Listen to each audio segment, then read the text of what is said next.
আসসালামু আলাইকুম বন্ধুরা, কেমন আছেন সবাই? আশা করি আল্লাহর অশেষ রহমতে সবাই ভালোই আছেন।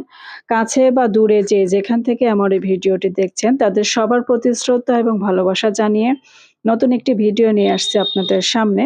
তো থাম্বনেইল এবং টাইটেল দেখে নিশ্চয়ই আপনারা বুঝতে পারছেন যে আমি আজকে কি রান্না করতে চলেছি। তো রান্না করার জন্য আমি ১ম এ কড়াইতে 1/3 কাপ পরিমাণে তেল দিয়ে নিয়েছি এবং তেলের ভিতরে আমি কিছু গোটা মসলা দিব, যেমন ২-৩ টা লবঙ্গ, ২-৩ টা সাদা এলাচ, দারুচিনি এইসব আরকি। তেলের ভিতরে দিয়ে দিলাম। যখন সাদা এলাচ, লবঙ্গর ফ্লেভারটা ছেড়ে দিবে, সেই মুহূর্তে কিন্তু আমি এখানে ১ কাপ পরিমাণ পেঁয়াজ কুচি করে দিয়ে নিলাম। পেঁয়াজটা হালকা ব্রাউন হয়ে আসা পর্যন্ত আমি একটু হালকা করে আরকি ভেজে নেব। মানে পেঁয়াজের কালারটা চেঞ্জ হওয়া পর্যন্ত। তো এখন আমি বেশি ব্রাউন করব না। এখন আমি বাটা মসলা দিয়ে দিচ্ছি। এখানে আমি আদা, জিরা এবং রসুন একসঙ্গে বেটে রাখি। সেই বাটা মসলা থেকে ৫ থেকে ৬ চা চামচ পরিমাণে দিয়ে নিলাম। পেঁয়াজ এবং এই মসলাগুলো পুড়ে যাতে না যায়, সেজন্য কিন্তু সামান্য একটু পানি দিলাম। মানে এই পানিতেই মসলাগুলো আরকি কষাবো। এখন আমি একে, একে গুঁড়া মসলাগুলো দিয়ে দিচ্ছি। আমি কালারের জন্য ১ চিমটি পরিমাণে হলুদ দিয়ে নিলাম। আপনারা ইচ্ছে করলে এখানে হলুদটা স্কিপও করতে পারেন। তো আমার কাছে মনে হয় যে হালকা একটু কালার হলে ভালো লাগে বিরিয়ানিগুলো। ঝালের জন্য আমি এখানে দিয়ে দিচ্ছি শুকনা মরিচের গুঁড়া। আমার বাসায় শুকনা মরিচের গুঁড়া আমি সারা বছরের জন্য সংরক্ষণ করি। তো সেইটাই দিয়ে দিচ্ছি। এখান থেকে ৩ থেকে ৪ চা চামচ পরিমাণে দিবেন, বা আপনারা কম বেশি করতেও পারেন। যে যেমনটা ঝাল খেতে পছন্দ করেন সেটা বুঝেই আরকি দিবেন। আর দিয়ে দিচ্ছি লবণ। লবণটা আমি একটু পরিমাণের থেকে বেশিই দিব। মানে ২ চা চামচ দিলাম, যেন বিরিয়ানিতে মোটামুটি হয়ে যায়। এবং বিরিয়ানি রান্না করার পরে যখন একটু পানি থাকবে, সেই মুহূর্তে আমি একটু চেক করে নিব। যদি লবণটা লাগে তাহলে সেই শেষের মুহূর্তে আরকি দিয়ে দিব। তো লবণটা আপনারা স্বাদ মতোই দিবেন। এখন দেখতে পাচ্ছেন মসলাগুলো কিন্তু কষানো প্রায় হয়ে গেছে। মসলা থেকে তেল ছেড়ে দিয়েছে। এই মুহূর্তে কিন্তু এই চিকেনগুলো আমি আগে থেকে কেটে ধুয়ে পরিষ্কার করে রেখেছিলাম। ১ কেজি পরিমাণে চিকেন নিয়ে এসেছিলাম। মানে ১ কেজি ওজনের একটা মোরগ আরকি। তো সেটাই কেটে ধুয়ে পরিষ্কার করার পরে হয়তো একটু ৮০০ গ্রাম বা ৯০০ গ্রামের মতো হয়েছে। তো পুরোটা একটা মুরগি দিয়েই আমি রান্না করছি। তো চিকেন বিরিয়ানিটা রান্না করার জন্য আমি ১ম এ কিন্তু দেখতে পেলেন, আমি চিকেনটাকে ভালো করে কষিয়ে নিবো। তার জন্য কিন্তু মসলাগুলো খুব ভালো করে কষিয়ে নিলাম। আপনার রান্না পারফেক্ট হবে যতটা আপনি মসলা ভালোভাবে কষাতে পারবেন। যদি মসলা ভালোভাবে কষাতে না পারেন তাহলে কিন্তু আপনার রান্নাটা পারফেক্ট হবে না। যতই আপনি মসলা দেন, তেল দেন, যত কিছুই দেন না কেন, আসলে সেই রান্নাটা কখনোই এতটা টেস্টি হয় না। তো চিকেনগুলো আমি আরেকটু কষাবো আরকি। চিকেনগুলো দিলাম। মসলা তো কষিয়েই নিয়েছি অর্ধেকটা পরিমাণে। এখন এই চিকেনের সাথে মসলাগুলো আরো ভালো করে কষাবো। কষাতে, কষাতে দেখতে পাবেন যে পেঁয়াজগুলো দিয়েছি, সে পেঁয়াজগুলো কিন্তু গলে যাবে এবং আ মুরগি থেকে, চিকেন থেকে কিন্তু তেল ছেড়ে দেবে।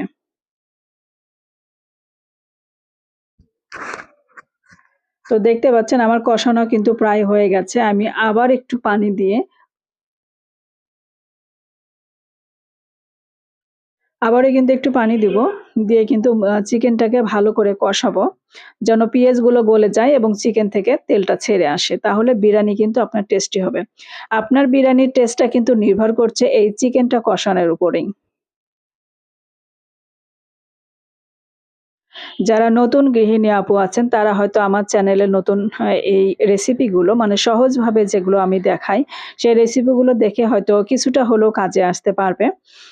কিছুটা হলেও আপনাদের কাজে আসবে। তো আপনাদের যদি কিছুটা সামান্য পরিমাণও কাজে আসে তাহলে আমার এই কষ্টগুলো সার্থক হবে। চিকেনটা কষানো হয়ে গেছে। আমি কিন্তু পাশের চুলায় নামিয়ে রেখেছি। এখন আমি দিয়ে দিচ্ছি তেলের ভিতরে 1/3 কাপ তেলের ভিতরে ২-৩ টা লবঙ্গ, সাদা এলাচ, তেজপাতা ২ টা ছিঁড়ে দিয়েছি। একটু ফ্লেভার ছেড়ে দেওয়ার জন্য একটু তেলের ভিতরে গরম করে নিচ্ছি, যেন এই মসলার ফ্লেভার গুলো তেলের ভিতরে চলে আসে।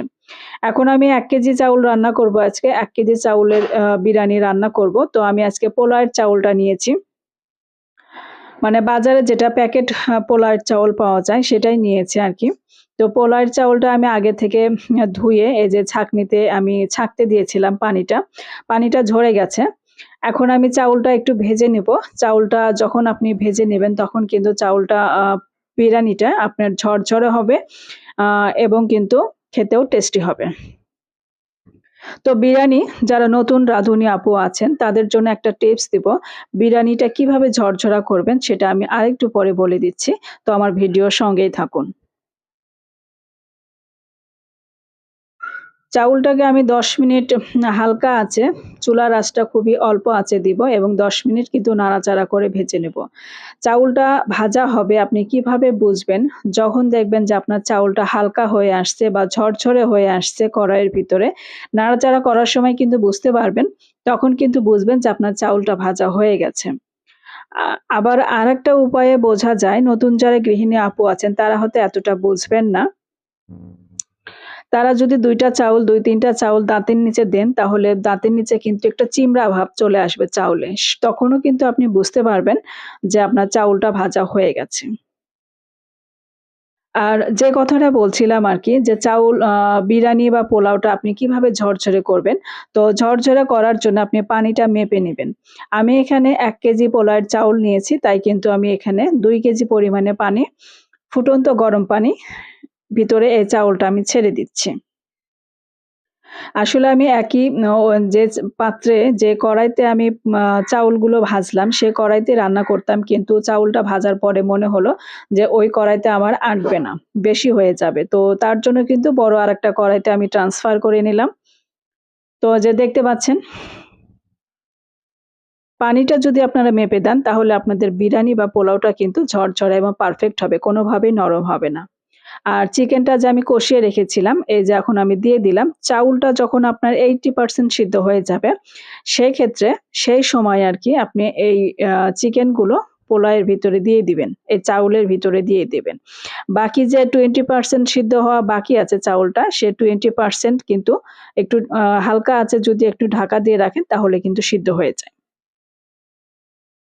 তো আমার এই চ্যানেলের খুব সহজ রেসিপি এবং সিম্পল রেসিপিগুলো আপনারা কারা, কারা পছন্দ করেন, আপনারা কে, কে পছন্দ করেন সেটা কমেন্টে কিন্তু জানাতে ভুলবেন না। আপনারা যদি একটু কমেন্ট করেন তাহলে একটু লাইক দেন তাহলে কিন্তু আসলে অনেক উৎসাহ পাই। আমরা যারা নতুন YouTube এ কাজ করছি তারা আসলে হতাশ হয়ে যায় লাইক বা কমেন্ট না পেলে, সাবস্ক্রাইব না পেলে। তো আপনারা যদি এইভাবে সাপোর্ট দেন আমাদেরকে তাহলে আসলে মন থেকে অনেকটা জোর আসে এবং হতাশ হয়ে যায় না। এবং কাজ করার উৎসাহ অনেকটাই বেড়ে যায়। তো আমার এই ছোট্ট চ্যানেলটাকে যারা সাবস্ক্রাইব করেছেন তাদেরকে অসংখ্য ধন্যবাদ। আ আমাকে সাপোর্ট করার জন্য। আর আপনাদের ভালোবাসায় আজকে আমি আসলে এই জায়গাতে আসতে পেরেছি। তাছাড়া আমি অনেক আগেই ভেবেছিলাম যে YouTube এর এই প্ল্যাটফর্মটা আমার জন্য না। আমি ছেড়ে দেব YouTube এর এই প্ল্যাটফর্মটা। কিন্তু আপনারা যখন আমার এই ছোট্ট চ্যানেলে আ কমেন্ট করেন বা লাইক দেন তখন আসলে আবার ফিরে আসি। আমি YouTube ছাড়তে পারি না। আবার মনে জোর পাই, আবার উৎসাহ পাই, আবার দ্বিগুণ উদ্দীপনা নিয়ে আমি নতুন, নতুন ভিডিও নিয়ে আসি আপনাদের মাঝে। তো ওই যে সামান্য একটু লবণ কম ছিল, মুখে দেওয়ার পরে মনে হচ্ছিল।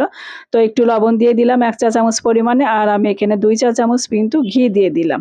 সবাই ভালো থাকবেন, সুস্থ থাকবেন। আল্লাহ হাফেজ।